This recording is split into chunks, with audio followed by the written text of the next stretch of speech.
On the first day of the month, I found myself alone in my house, resting quietly on my bed. As I drifted into sleep, a vision unfolded before me. Two men of extraordinary stature appeared, unlike anything I had ever seen on earth. Their faces radiated with a brilliance like the sun, and their eyes blazed like burning lights. Fire issued from their lips, and they were adorned in garments and songs of many kinds, their appearance robed in purple. Their wings shone more brightly than gold, and their hands were whiter than snow. They stood at the head of my bed and began calling me by name. Awakening from my sleep, I saw them clearly, standing before me. I greeted them, though fear gripped me, and my face was transformed with terror. Then the men spoke, telling me to take heart and not be afraid, for the eternal God had sent them to me. They declared that on that very day I would ascend with them into heaven.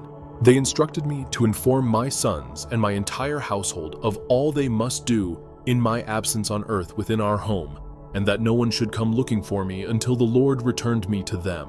Without delay, I obeyed their command. I stepped out of my house, went to the doorway as instructed, and summoned my sons, Methuselah, Regem, and Guidad. I shared with them the wonders the men had revealed to me, and when I had finished telling my sons, the angels lifted me upon their wings and carried me to the first heaven, where they placed me upon the clouds. I looked around, and then raised my eyes higher still and beheld the ether. They settled me into the first heaven and showed me a vast sea, greater than any earthly sea I had ever known. Then, before me, appeared the elders and rulers of the celestial realms. And I was shown 200 angels who govern the stars and fulfill their service to the heavens, soaring on their wings. And surrounding them were all who journey by sea. In that moment, I gazed downward and beheld the treasure houses of the snow, along with the angels assigned to guard their dreadful storehouses. I saw the clouds from which the snow emerges and into which it retreats again. They also revealed to me the treasury of the dew, its appearance resembling the oil of the olive, and its form like the blossoms of every flower found on the earth. There were many angels stationed there, safeguarding these treasuries, showing me how they are opened and closed by divine command. Then those men took me once more and led me up into the second heaven. There they showed me a darkness deeper than any known on earth. I witnessed prisoners suspended, held fast as they awaited the great and unending judgment. The angels that stood over them were darker still, shrouded in a gloom more intense than any earthly shadow. And throughout all hours, they wept ceaselessly. Turning to the men who accompanied me, I asked why these souls were continually tormented. They answered that these were the apostates of God, those who had not followed his commands but instead chose to act on their own will and aligned themselves with their prince, he who is also bound in the fifth heaven. The men led me onward from there and brought me to the third heaven, where they placed me and I looked downward. What I saw was unlike anything known in the world, bountiful and good beyond compare. I beheld every kind of sweet flowering tree, their fruits fragrant and pleasing to the senses, and all the foods they bore seemed to overflow with delightful aromas. At the center stood the trees of life, in the very place where the Lord himself rests when he ascends into paradise. That tree is of indescribable beauty, radiating goodness and a fragrance beyond understanding. It is adorned more gloriously than anything else in existence, with hues of gold, vermilion, and fire-like brilliance encasing it on every side. It bears fruit of every kind, and its roots reach into the garden that lies at the end of the earth. Paradise lies between corruptibility and incorruptibility, and from it flow two springs, streams that pour forth honey and milk in abundance. And from those same springs also flowed oil and wine, dividing into 4 streams that moved with a quiet rhythm. These streams circled round and descended into the paradise of Eden, lying between corruptibility and incorruptibility. From there, they journeyed across the earth and returned in cycles, just as the other elements do in their appointed courses. In that place, no tree is barren, everywhere is fruitful, and every region is blessed. There dwell 300 angels of great brightness, guardians of the garden, with unceasing sweet song and voices that are never silent. They serve the Lord through all days and hours. Then the two men led me further, this time to the northern side, where they showed me a place of great terror. In that dreadful place were all forms of torment, an overwhelming darkness, void of light, a gloom that could not be pierced.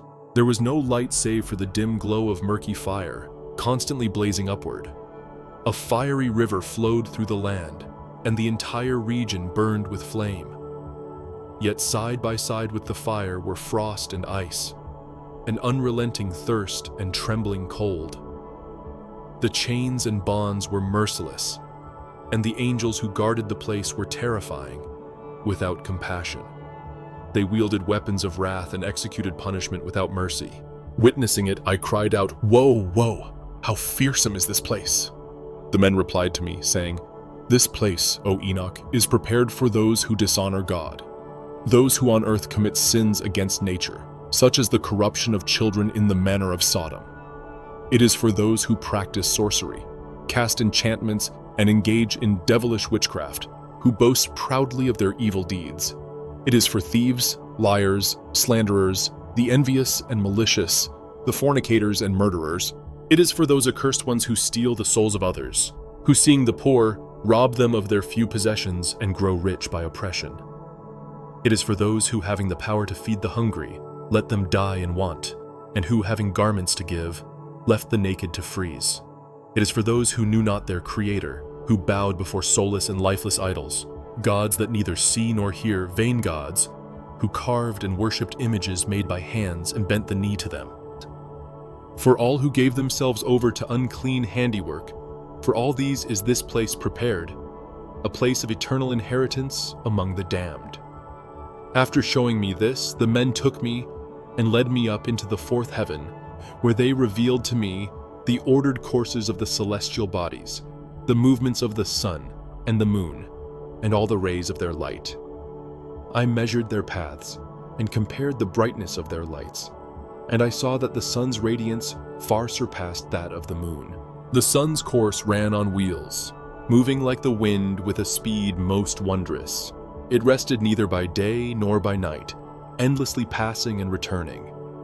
Its journey was accompanied by 4 great stars, and beneath each of these stars were 1,000 others, positioned to the right and to the left of the sun's wheel. Altogether, 8,000 stars continually went forth with the sun. During the day, 15 myriads of angels accompanied it, and by night, 1,000 six-winged ones went out with the angels, proceeding before the sun's wheel into the fiery blaze. 100 angels were tasked with kindling and igniting the sun. Then the men led me to the 5th heaven and placed me there. There I beheld a multitude, countless warriors known as the Grigori. Though they bore the appearance of men, their stature was greater than even the mightiest of giants. Their faces were withered, and their mouths kept a solemn, eternal silence. No service or praise rose from this heaven. Perplexed, I turned to the men who were with me and asked, "Why are these beings so withered in appearance? Why do their faces bear such sorrow, and why is there no service or sound on this heaven?" They replied, "These are the Grigori, the Watchers, who with their prince Satanile rejected the Lord of Light. Following them are those now imprisoned in great darkness in the 2nd heaven. 3 of the Grigori descended to the earth from the throne of the Lord to a place called Hermon, where they broke their sacred oaths upon the slopes of Mount Hermon. There they beheld the daughters of men, saw how fair they were, and took them as wives, and with their actions they defiled the earth. For in the days of their age they practiced lawlessness and intermingling, corrupting creation itself. From them were born giants, men of wonder, but also of great violence and enmity. Because of this, God judged them with a mighty judgment. Now they weep for their brethren and await punishment on the great day of the Lord." From there, the 2 men took me up once again and carried me into the 6th heaven. There, I beheld 7 bands of angels, radiant and full of glory. Their faces shone more brilliantly than the light of the sun, glistening without flaw. Among them, there was no difference in countenance, conduct, or garments. These holy beings establish the heavenly orders.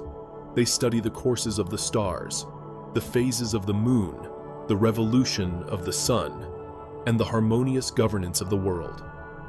When they behold wrongdoing, they issue divine instructions and commandments, and their voices rise in sweet and thunderous songs of praise that echo throughout heaven. These are the archangels, who rank above all other angels.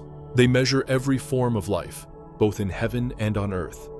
Some are set over seasons and years, others over rivers and seas, and still others preside over the fruits of the earth and every blade of grass, providing nourishment to all living things. There are angels who record every soul, each deed, and the full course of life lived, inscribing them all before the face of the Lord. Among them, I saw 6 phoenixes, 6 cherubim, and 6 six-winged ones, who with a single, unified voice sing continuously. Their song cannot be described by mortal tongue. So sublime is its beauty. With joy, they praise the Lord, standing before his footstool in reverence and awe. Then the 2 men lifted me from there and led me into the 7th heaven. There, I beheld an overwhelming brilliance, a great light surrounded by fiery hosts of powerful archangels. There stood ranks of corporeal forces and dominions, orders and authorities, cherubim and seraphim, thrones and beings filled with many eyes. 9 regiments of heavenly power stood in their appointed places, stationed in the light of the Most High. I was filled with fear, trembling with great terror before such majesty. But those 2 men held me fast and continued to guide me onward. And again they said to me, "Have courage, Enoch, do not be afraid." And they revealed to me the Lord from afar, seated upon his exceedingly high throne. For what is above all else but the 10th heaven, where the Lord himself dwells? In the Hebrew tongue, this highest heaven is called Aravath. I saw how the heavenly hosts would approach and take their places upon 10 steps, each according to their rank. They would bow before the Lord and then return to their stations in joy and delight, their voices lifting songs in the boundless light, gentle, tender songs offered in glorious service to him.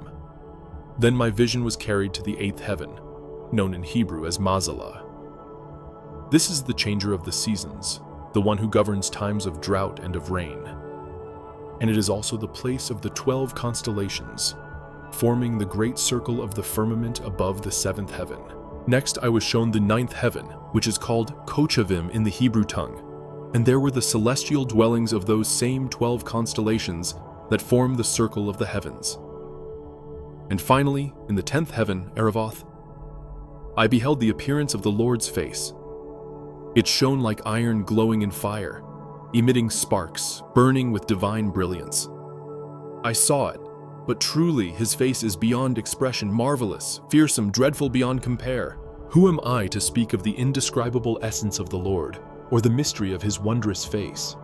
I cannot account for the number of his commands, nor the variety of voices that go forth from him. The throne upon which the Lord sat was immense, fashioned not by hands. Around him stood a multitude, troops of cherubim and seraphim, hosts uncountable, singing without ceasing. His beauty is eternal, unchanging, and who can possibly describe the overwhelming greatness of his glory? Overcome, I fell to the ground, bowing low before the Lord. Then, from his lips, the Lord spoke to me, saying, "Have courage, Enoch. Do not fear. Arise and stand before my face into eternity." At his word, the archangel Michael came to me, lifted me, and led me before the presence of the Lord. And the Lord, speaking to his servants to test their hearts, said, "Let Enoch stand before my face for all eternity." And the glorious ones bowed down before the Lord and said, "Let Enoch go according to your word." Then the Lord commanded Michael, saying, "Go and take Enoch from his earthly garments. Anoint him with my holy ointment and clothe him in the garments of my glory." Michael did as the Lord commanded. He anointed me with that sacred oil and dressed me in divine robes. The appearance of the ointment surpassed even the greatest light, soft and sweet like dew. And its fragrance was gentle, radiant as the rays of the sun. And when I looked at myself, I saw that I had become as one of the glorious ones.